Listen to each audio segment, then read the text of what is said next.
Hello guys, welcome back to my YouTube channel. Kembali lagi di channel Husni Ramadan. Ya, di video kali ini saya akan sedikit reaction terhadap sebuah video viral dan juga sebuah pernyataan viral ya dari satu kalangan artis dan satu juga dari eh, orang biasa atau kita bisa bilang masyarakat Indonesia atau netizen Indonesia.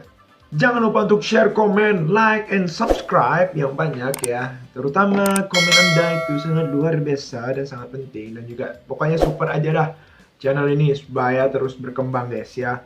Supaya bisa berkembang, bisa lebar, bisa dapat cuan. Ya enggak bukan. Supaya bisa terus mengedukasi dan juga bisa membuka wawasan-wawasan kita. Oke. Nah guys, baru saja viral sebuah video yaitu tentang video abang-abang ini nih. Punten pisan. Saya tidak percaya yang namanya ada COVID. Sekalipun ada, benar ada, saya berani pegang. COVID kan kemana? Contoh misalkan, ada orang meninggal karena COVID, saya berani pegang mayit itu. Ada orang sakit karena COVID, saya berani pegang pasien itu. Kalau saya meninggal hari itu dan 1 hari 2 hari setelahnya saya meninggal, berarti benar ada COVID. Punten. Nah, beliau mengatakan ya, pria asal Kabupaten Kuningan, Jawa Barat mengatakan bahwa dia tidak percaya terhadap COVID-19 dan dia bersedia untuk bersentuhan langsung dengan mayat dan juga orang yang mengalami COVID atau terpapar COVID-19. Wow, sungguh berani sekali. Kalau memang COVID itu tidak ada, ya saya tidak bisa mengatakan COVID itu tidak ada. Karena apa? Karena memang rekan, kerabat, dan kadang ada juga keluarga saya yang mengalami memang COVID itu dan terpapar oleh virus COVID-19 itu. Dan memang mereka tidak bisa, indera penciumannya tidak bisa menganalisa bau, untuk indera perasaannya tidak bisa merasakan apa-apa, sakit kepala yang luar biasa, demam tinggi, memang itu dirasakan oleh yang mengalami paparan COVID. Contoh kerabat saya, dan juga contoh yang teman saya itu, dia memang pernah merasakan dan juga memang dirawat dan diisolasi begitu. Jadi saya tidak bisa mengatakan tidak. Kalau saya katakan tidak, berarti saya tidak menghargai dia yang sudah memang pernah kena atau terpapar terhadap COVID itu. Dan saya juga tidak bisa percaya bahwa COVID itu ada. Karena memang saya, ya pribadi, memang belum, alhamdulillah. Satu keluarga saya alhamdulillah belum kena, alhamdulillah. Nauzubillah min zalik ya. Nauzubillah min zalik kalau sampai terkena atau terpapar. Memang belum ada, makanya kadang orang yang belum pernah terkena paparan COVID itu memang menganggap bahwa COVID itu tidak ada. Karena mereka melihat di sekeliling mereka itu belum ada yang terkena. Jadi mereka menganggap bahwa seperti dunia ini biasa-biasa saja. Memang ada yang seperti itu. Dan gejalanya pun hampir sama seperti demam biasa guys memang. Ya, kalau orang-orang dulu memang berkata bahwa itu demam biasa, plague flu dan lain-lain. Cuma sekarang masalahnya itu sekarang dia udah ada namanya virus COVID-19 atau COVID-19 virus disease. Nah, memang ada, tapi kalau kita bilang nggak ada ya salah juga. Korbannya ada, itu masalahnya. Maupun ini dibilang konspirasi atau apapun, itu ya namanya kita memang manusia ya kan. Kalau memang penyakit itu datang dari Tuhan, ya memang obatnya dari Tuhan dan kita harus percaya. Dan itu memang Tuhan yang berikan gitu. Atau Allah yang berikan memang penyakit itu, dan supaya kita mengetahui ada ilmu yang ada di situ untuk bisa menyembuhkan, dan juga supaya menambah iman kita bahwa Allah itu maha kuasa terhadap sesuatu. Jadi terhadap abang ini ya nggak mungkin juga orang memasuk-masukan gitu COVID itu. Tapi memang ya gimana ya guys ya. Tapi memang kalau memang nggak ada COVID ini, stabilitas juga nggak akan seperti ini kalau kita ketahui ya kan. Lalu dia berani gitu, saya nggak apa-apa mati habis terpapar itu. Itu yang mau dijaga oleh pemerintah kita guys ya. Tapi juga ada beberapa kritikan memang terhadap COVID ini. Sepertinya ya ada yang mengatakan bahwa Indonesia itu terlalu hiperbola ya, atau melakukan tindakan lebih atau berkata lebih terhadap COVID itu. Jadi kayak gini guys, nanti saya takutnya ini ya, mohon maaf aja nih sebenarnya, mohon maaf aja nih. Euro, Euro itu saja sudah dimulai dengan hal seperti itu. Dengan pesta olahraga sebesar itu. Dan juga dikatakan bahwa Cina juga sudah menggelar pesta olahraga katanya. Dan juga, mohon maaf saja, ibadah terbesar di dunia yang dilaksanakan secara beruntun, ibadah haji, itu sudah dilaksanakan. Itu akan dilaksanakan. Lalu negara lain itu ikut di dalamnya. Tapi mengapa Indonesia memberikan alasan bahwa adalah alasan kesehatan? Di situ kita rakyat bisa berpikir sedikit ya lebih jeli gitu kan. Wajar kita memberikan kritikan, negara ini kan demokrasi, negara ini kan terbuka untuk memberikan pikiran, ya kan, tidak menyalahi aturan juga.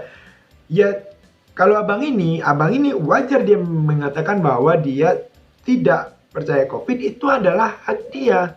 Memang hak dia, kalau memang dia menyatakan dia tidak percaya pada COVID, itu hak dia. Memang tidak bisa kita ganggu gugat. Tapi setelah kena nanti, kalau dia memang tidak percaya bahwa COVID itu ada, barulah di situ ada permasalahan terhadap dia. Jadi memang kalau dia bilang tidak percaya terhadap COVID, ya itu hak dia sih, nggak masalah sih. Nggak harus juga sih ditangkap. Karena kalau memprovokasi Indonesia itu IQ-nya sudah di atas kan bos. Nggak juga kan netizen ini kalau mereka nggak percaya langsung oh iya. Nggak, Indonesia itu rate-nya sudah di atas. Nggak mungkin juga orang sekali dia ngomong terus dia nggak punya kapabilitas yang punya apa terus orang percaya gitu. Ya kan juga sebelumnya juga ada yang seperti ini gitu. Jadi nggak harus juga sih langsung ditindak seperti itu gitu. Tapi ya terlepas dari memang ada yang bilang itu konspirasi, ada dari sebuah lagu yang menyatakan bahwa coronavirus itu sudah direncanakan dari jauh-jauh hari, dan ada juga ulama juga yang mengatakan memang terhadap Islam ya, ini terhadap Islam. Memang umat Islam tidak akan datang hari kiamat sampai ibadah haji itu dilarang. Itu sungguh ulama yang luar biasa memang. Dia sudah memprediksikan 10 tahun, di tahun 9, kalau nggak salah, 20 tahun, di tahun 99 dia sudah memprediksikan bahwa di masa akan datang tidak akan terjadi kiamat kecuali ibadah haji dilarang. Dan itu karena disebutkan oleh sebuah virus. Dia tidak tahu virus apa, tapi akan. Dan itu akhirnya menjadi hal yang patut untuk dipoinkan.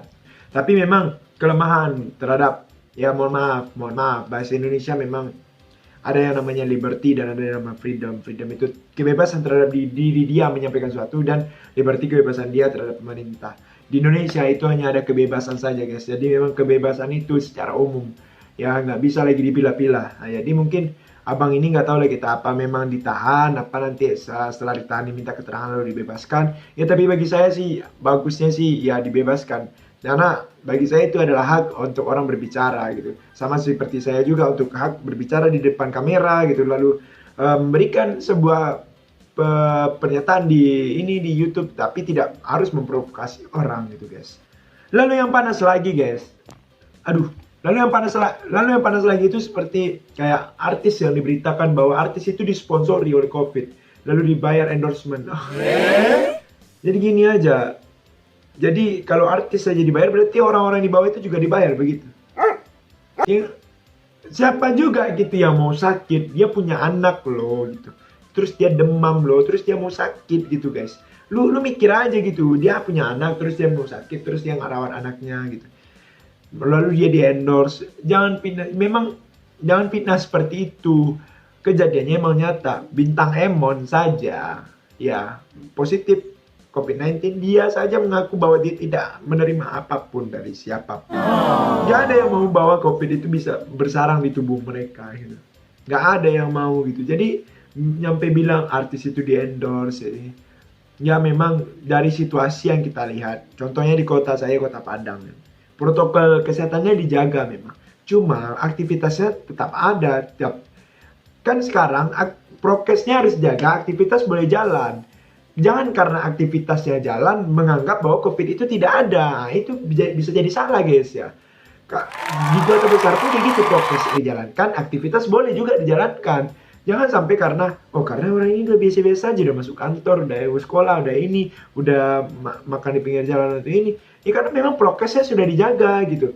Kalau memang prokesnya nggak dijaga, bakalan ditindak kan, bakalan ada undang-undangnya juga kan, bakalan ada hukuman punishment yang akan diberikan kepada orang yang melakukan kesalahan kan guys. Ya, jadi jangan seperti memberikan sebuah stigma bahwa artis ini dibayar untuk COVID itu kejam kali loh. Ya kita tahu orang itu sudah berada di atas itu, tapi jangan sampai lah buat orang itu seperti merasa rezeki atau limpahan rahmat yang diberikan ke dia itu menjadi sebuah bumerang atau kesalahan terhadap dia sendiri.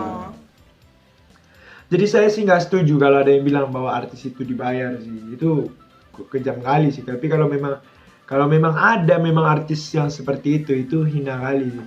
Padahal dia udah berapa sih gitu bayaran dia gitu, berapa sih yang iklan yang dia tampilkan, berapa sih uang yang dia dapatkan kalau dia punya YouTube gitu kan. Tapi kalau memang seperti itu luar biasa kali sih kalau memang artis ada melakukan tindak kejahatan untuk menipu rakyat yang di bawah atau menipu orang yang di bawah ini gitu, berkokalingkong dengan presiden gitu, berkokalingkong dengan pemerintah gitu. Jadi berkokalingkong untuk membuat rakyat itu tetap ini pada memanfaatkan bisnis gitulah istilahnya. Tapi memang sekarang saya memang tidak percaya kalau memang artis itu dibayar gitu. Oke guys, jangan lupa untuk share, komen, like, subscribe video ini. Jangan lupa untuk selalu tonton video ini. Jangan lupa di sini kita akan bahas apa saja ya, tentang maupun COVID maupun apa terserah kita akan bahas. Yang pokoknya bisa yang menjadi bahan perbincangan dan juga bahan diskusi itu. Kita jumpa di next video. Salam terbang.